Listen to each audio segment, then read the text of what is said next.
Wow, the basil and the tomatoes are doing fantastic.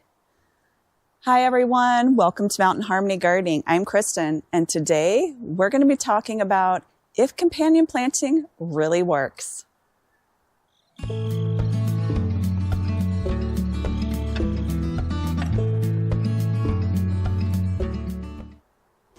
I have two other videos on companion planting, what to plant together and what not to plant together.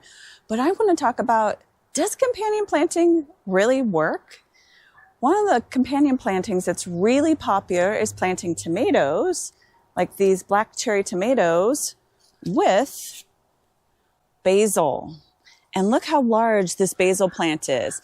I keep having to come out here and pinch off the flowers, but it is flowering so much and growing so much that it's hard to keep up on. But I have noticed that when I plant tomatoes and basil together, that they seem to grow pretty well. Plus, I don't get as many pests on my tomato plants. And the reason is that the basil has a really, really strong smell. Oh, it smells wonderful. And that also helps kind of keep the pests away. So I think for this companion planting, it really does work. This bed is my Three Sisters bed, and it is another wonderful example of companion planting. I have corn, and then also you can see the red flowers. Those are the beans. And then on the other side over here, you can see growing along the bottom of the bed is our melon or our squash if you want to do squash. I do have some sunflowers in here, and next year I won't be doing those just because this bed is starting to look a little poor this time of year because Landry has been in here destroying. But you can see down here with this corn, it's a smaller ear, but is ready to harvest. So this bed will be taken down in next week's video because it's time to harvest. But I have really enjoyed this beautiful example of companion planting that has been around for thousands of years. Another good example of companion planting is onions with your plants. Now these are perennial onions that I just pretty much let go because if you look at the bottom, they really have not bulbed up, but I am doing this more so for the seeds and for the flowers because the flowers have a very strong onion smell to them. So you want to mix these in wherever you want to confuse pests and also put them with tomatoes or any of your other plants. They seem to grow really well together. Like I always have this one that comes up every year and it seems to be either by my tomatoes or my cucumbers because I swap them back and forth. But this is another good example of companion planting. The next type of flower or herb that you want to have in your garden is one with umbel flowers. Those are the flat flowers.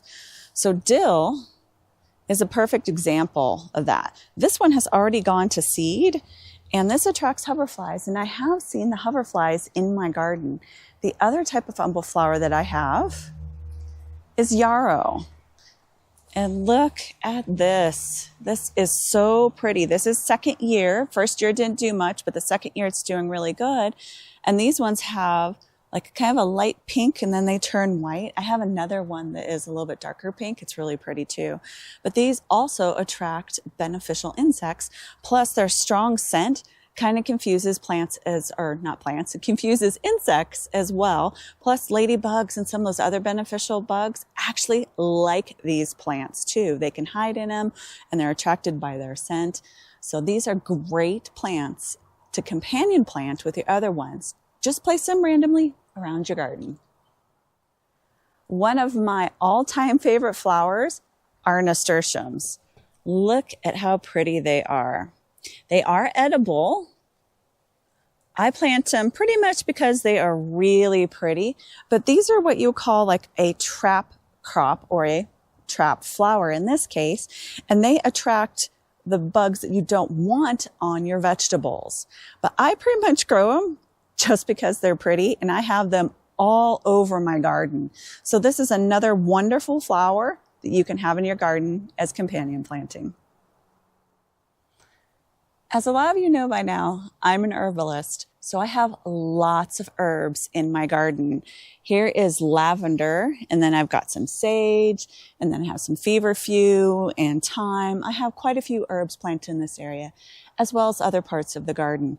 But herbs are a wonderful plant to plant next to any of your other plants because they can fuse, like I was telling you before, with their scent. Plus, this also attracts a lot of pollinators into your garden. So I highly recommend that you plant herbs in your vegetable garden. The last plant that I want to talk about kind of has a lot of controversy around it because some people say it works wonderful. Other people say it doesn't do anything for your garden. But I believe that marigolds do. These are volunteer marigolds that came up this year that I didn't have to plant. I had some other marigolds here last year and they came up from seed. But because marigolds have such a strong smell, I know that they do deter some other plants as well. And there are mosquitoes out. We've had a lot of rain in the last week and now the mosquitoes are back out. But marigolds, I always have in my garden and I have been companion planting for 15 years and I have found that it works.